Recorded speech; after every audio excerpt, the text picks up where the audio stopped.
Yeah, it does look like a mussel and skip. Oh my god. It's everything I've ever dreamed of.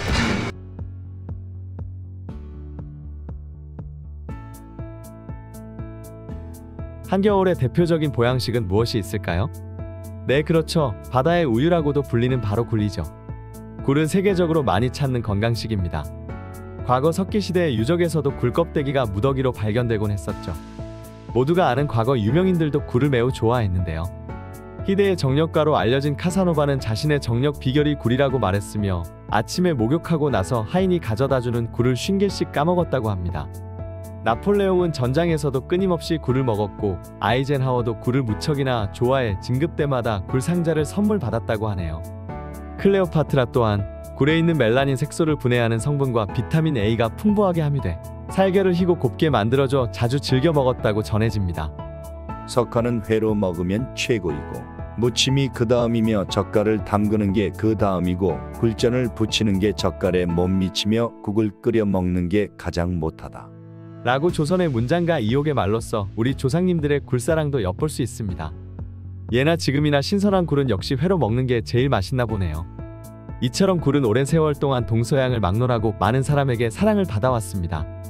특히 해산물을 생으로 먹는 것이 생소한 상황에서도 신선하게 바로 먹는 것을 선호하는 몇 안 되는 해산물이기도 합니다. This is amazing. 늦가을부터 겨울이 제철인 굴은 이 시기에 가격 또한 저렴한 편이기에 푸짐하게 즐길 수 있어 한식의 다양한 요리에 사용되죠.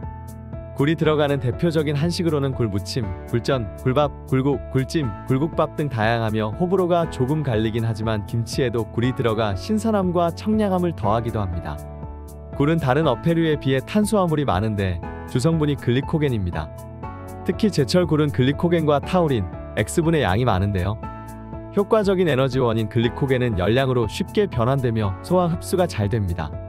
또 타우린은 감칠맛을 내는 주성분이며 혈중 콜레스테롤의 증가를 억제해주는 효과가 있습니다. 한국은 굴 생산량으로 전 세계에서 1위인데요. 남해는 파도가 심하지 않고 잔잔한 수면을 이루고 있을 뿐만 아니라 조관대와 천혜성 지형이 발달했기 때문에 굴양식의 대부분을 차지하고 있죠. 한마디로 굴양식하기엔 최고의 기후와 환경을 지닌 셈입니다. 굴을 낱개로 시켜 먹는 전문 레스토랑을 오이스터 바라고 하는데요. 한국에서는 5년 전부터 유행이 시작됐습니다. 그런데 오이스터 바에서 낱개로 파는 굴은 흔히 마트나 시장에서 사는 것과는 좀 다릅니다. 일단 알이 크고 껍질째 팔고 있죠. 이런 굴을 보통 개체굴이라고 합니다. 이에 우리나라는 개체굴 양식 지원으로 사업 확장을 지원하고 있는데요.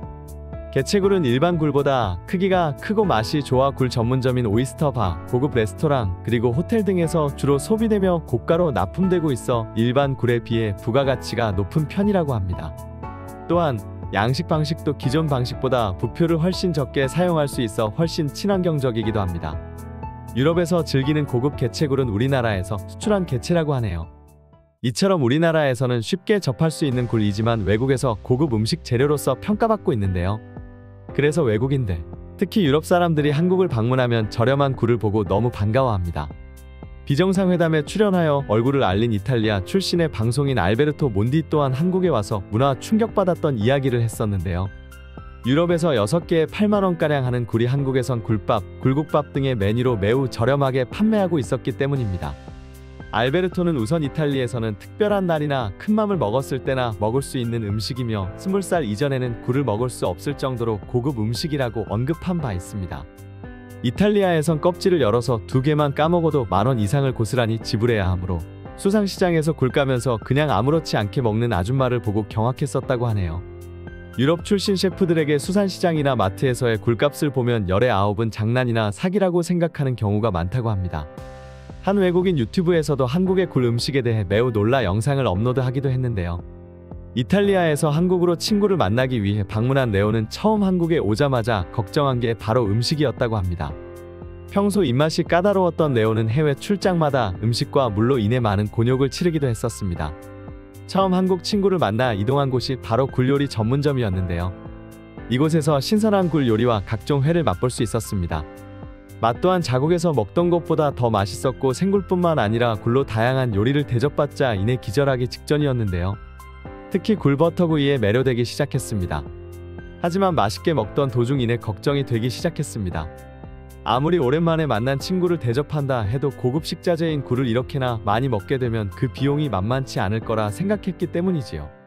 과거 자국에서 굴 5개를 먹고 7만 원 가까이 지불했던 기억이 생각나 아찔했습니다.